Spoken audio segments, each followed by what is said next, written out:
At 10 this morning, Chief Justice John Roberts entered the Senate chamber, took his seat at the presiding officer's desk, and raised the gavel. Quote, "The Senate will come to order. Pursuant to the Constitution, the Senate is convened as a court of impeachment for the trial of the President of the United States. All senators present are reminded they are under oath to do impartial justice. The House managers may begin their presentation." The chamber was silent. All 100 senators were seated. The House managers, led by Congressman Adam Schiff, sat at the prosecuting table with boxes of evidence, and at the defense table, positioned directly across from the managers, the chairs were empty. The president's legal team did not show. At 10:23 a.m., Schiff rose to give opening arguments in the third impeachment trial of this president. And for the next 6 hours, the House presented evidence that 19 Republican senators later called as overwhelming, disturbing, and impossible to ignore. Subscribe to this channel instantly, because what I am about to walk you through is not a partisan political exercise. This is the United States Senate sitting as a court of impeachment, hearing proof that the president defied the Supreme Court, abused emergency powers, and obstructed justice. And this is a president who decided to boycott his own trial rather than defend his actions. Turn on warnings. Set them to all, because the trial continues tomorrow and the final vote on conviction is due by Friday. The question is whether the evidence given today convinced enough Republican senators that removal is necessary. Here is what the House managers gave. Because the evidence was structured to answer each article of impeachment with specific proof. At 10:23 a.m., Adam Schiff began with Article 1, ignoring Supreme Court authority. Quote from his opening: "On February 6 at 6 a.m., the Supreme Court of the United States released a ruling. The court held by a vote of 5-4 that the president's emergency order was illegal. The court directed the president to comply with the D.C. Circuit injunction. And the court established that emergency powers cannot be used to override constitutional processes." 17 minutes later, at 6:17 a.m., the president posted on social media that the decision does not bind him and that he will continue his actions regardless.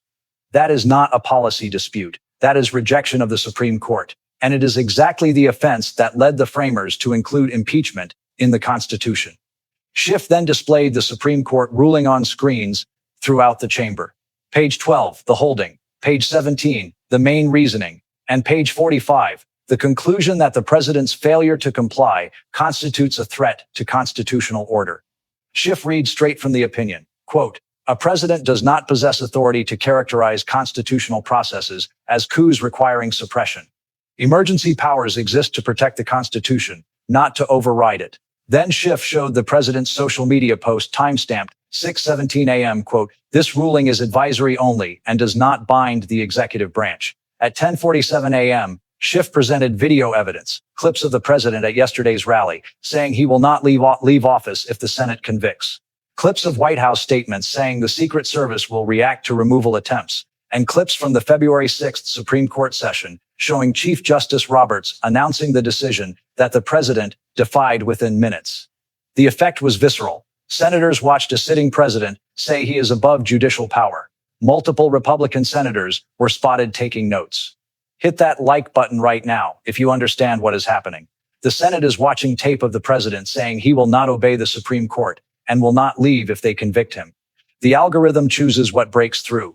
You decide whether this analysis gets people who need to see it, because what I am showing you is evidence that could convince senators that removal is the only option. At 11:34 a.m., Congresswoman Jamie Rassin, another House manager, introduced Article 2, abuse of emergency powers. She showed the emergency order signed at 11:34 p.m. on February 4th. Quote from Rassin, "This order invoked the National Emergencies Act to resist the 25th Amendment. It characterized the cabinet's constitutional action as a coup. It directed federal agencies to ignore the acting president. And it ordered the Department of Justice to prosecute officials who participated in constitutional processes. This is not emergency authority. This is using emergency powers to fight the Constitution itself." Rassin then introduced expert testimony. Constitutional scholars who submitted written statements explaining that emergency powers are meant for external threats, not internal constitutional disputes. Former officials who detailed how the National Emergencies Act has been used historically and why this use was unprecedented, and legal historians who testified that characterizing the 25th Amendment as a coup inverts the entire constitutional framework. The evidence took 90 minutes. It included charts showing every emergency declaration since 1976 and demonstrating that none were used to resist constitutional processes directed at the president. At 1:15 p.m., the Senate recessed for lunch. Senators filed out silently. No one spoke to reporters, but sources inside the chamber reported that multiple Republicans approached Majority Leader Schumer during the break to discuss the evidence. One senator who requested anonymity stated, "I came in prepared to vote to acquit. I am now questioning that position." At 2:30 p.m., the trial resumed. Congressman Eric Swalwell presented Article 4, Obstruction of Justice. He displayed images of the standoff at the White House Northwest Gate on February 12, when U.S. Marshals attempted to serve a contempt order and Secret Service blocked them. Quote from Swalwell, 4 deputy U.S. Marshals arrived to serve a federal court order. They were executing their job under law. The Secret Service, working under White House direction, prevented them from doing so. That is delay of justice. That is contempt of court, and it is an impeachable offense. Swalwell then played audio of the conversation between the lead marshal and the Secret Service supervisor at the gate. The marshal stating they had a lawful court order. The supervisor stating they had orders from White House counsel not to allow service. The back and forth lasting 17 minutes before the marshals withdrew. And then Swalwell showed yesterday's Secret Service director testimony, where Director Cheadle testified she did not authorize the obstruction and disagreed with it. The implication was clear. The president ordered obstruction that even the Secret Service director says was wrong. Drop a comment right now. Tell me if this evidence convinces you the president should be removed. I am reading every response because senators are grappling with the same question. At 3:47 p.m., Chief Justice Roberts called for the defense to present their case. Quote, the chair recognizes counsel for the president to present their defense. Silence. No one stood. No one approached the defense table. Roberts repeated. Counsel for the president, still silence. After 11 seconds, a Senate clerk approached Roberts and handed him a letter. Roberts read it and announced, the chair has received communication from the president's legal team stating they will not participate in these proceedings because they view the impeachment as illegitimate. The trial will continue. The Senate will now deliberate on the evidence presented. That moment was unprecedented. In Andrew Johnson's trial in 1868, he was defended. In Bill Clinton's trial in 1999, he was defended. In both Trump trials in 2020 and 2021, he was defended vigorously. But today, the defense table was empty. The president chose to boycott, and the Senate was left with only the prosecution's evidence and no rebuttal. Subscribe to this channel right now if you have not already, because what I am about to show you is how senators are reacting and what the vote count looks like based on today's session. At 4:00 p.m., senators began a closed deliberation period. No media, no public, just 100 senators discussing what they heard. That session lasted 90 minutes. At 5:30 p.m., when they emerged, several senators spoke to reporters. Senator Mitt Romney. The evidence was comprehensive and deeply troubling. I came in believing the president had made serious errors. I leave believing those errors rise to the level of high crimes. Senator Lisa Murkowski. Defying the Supreme Court is not a gray area. It is black and white. The court ruled. The president defied. That alone is impeachable. Senator Susan Collins. I am prepared to vote to convict on Article 1. The Supreme Court defiance is disqualifying. I am still considering the other articles. Senator Bill Cassidy. Today's evidence confirmed my view that the president has violated his oath. I will vote to convict. Those 4 statements represent senators who had not publicly committed before today. Add them to the 12 who rejected emergency powers on February 5th, and the total reaches 16. Exactly the number needed for conviction when combined with 51 Democrats. But 2 more Republican senators made statements that suggest they are leaning toward conviction. Senator Shelley Moore Capito. I need to sleep on this, but what I saw today was extremely serious. Senator Tom Tillis. The absence of a defense was notable. If the president had evidence that his actions were proper, he should have presented it. His choice not to defend himself speaks volumes. At 6:47 p.m., the president posted on social media from the White House, where he had been watching the trial on television. Quote, the Senate trial is a sham. The House managers lied constantly. The evidence is fake. The Supreme Court was wrong. The emergency order was necessary, and I will not accept any judgment from this illegitimate process. Senators who vote to convict will be primaried. The people are with me. That post was interpreted by senators as a threat. Several told reporters off the record that threatening primary challenges while the trial is ongoing makes them more likely to vote to convict. not less. At 7:23 p.m., Senate Minority Leader Mitch McConnell made a rare public statement during an ongoing trial. Quote, "I watched today's presentation carefully. The information regarding the Supreme Court defiance is compelling. I have not made a final choice on my vote, but I will say this. The Senate's job in impeachment is to the Constitution, not to any party or any person.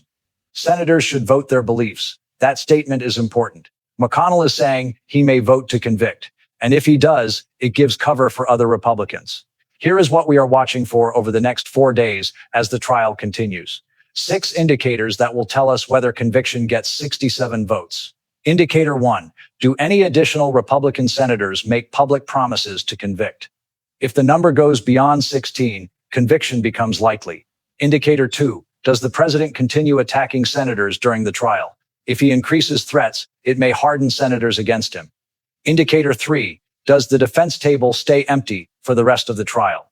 If the president's lawyers never show, it reinforces the narrative that he has no defense. Indicator 4. Do any Democrats break and vote to acquit? While unlikely, if any Democrat from a red state votes no, it lowers the bar for Republicans. Indicator 5. Does Chief Justice Roberts make any comments about the president's absence? If the Chief Justice speaks on the boycott, it adds institutional weight against the president. Indicator 6. Do any new pieces of proof emerge during the trial? If additional proof of defiance or obstruction is given, it could move undecided senators. Here are the 3 possibilities. Scenario 1. Conviction wins with 67 or more votes. At least 16 Republicans join all Democrats. The president is removed from office. He refuses to leave. The Secret Service, as Director Cheadle testified, enables his removal. This is the constitutional order working even when the president resists. Scenario 2. Conviction fails barely. 14 or 15 Republicans vote to convict.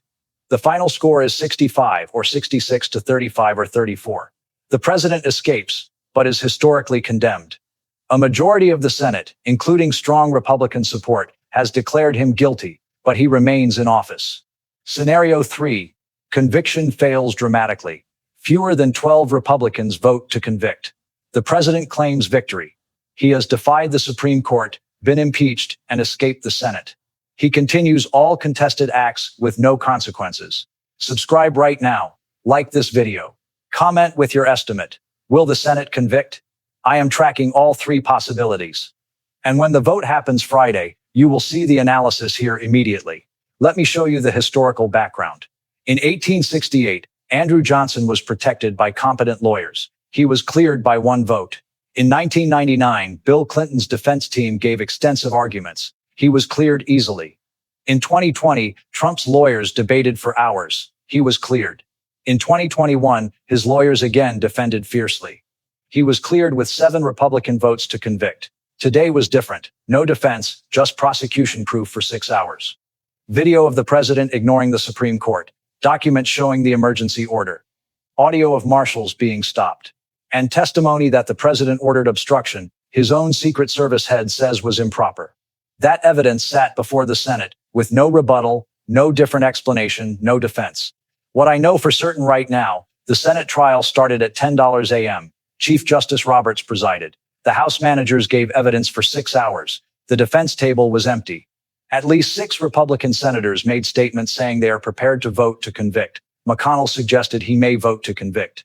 And the president reacted by threatening primary challenges and calling the process a sham.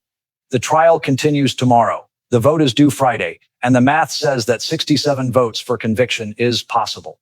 If the 16 Republicans who have officially broken with the president on emergency powers or Supreme Court defiance all vote to convict, and if all 51 Democrats decide to convict, the president is removed.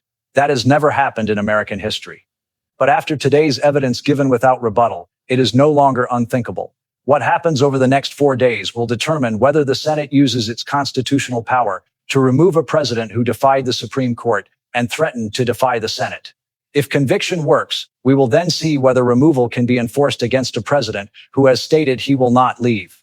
And we will learn whether American constitutional democracy includes effective mechanisms for constraining executive power, or whether presidential defiance, backed by enough supporters, makes constitutional checks meaningless. Stay with this service. Turn on notifications when the trial resumes tomorrow when new evidence is given. When senators vote on Friday, you will see the analysis here instantly. This is not over.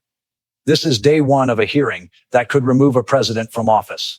And the evidence presented today, uncontested because the defense chose not to appear, shows that removal is increasingly likely.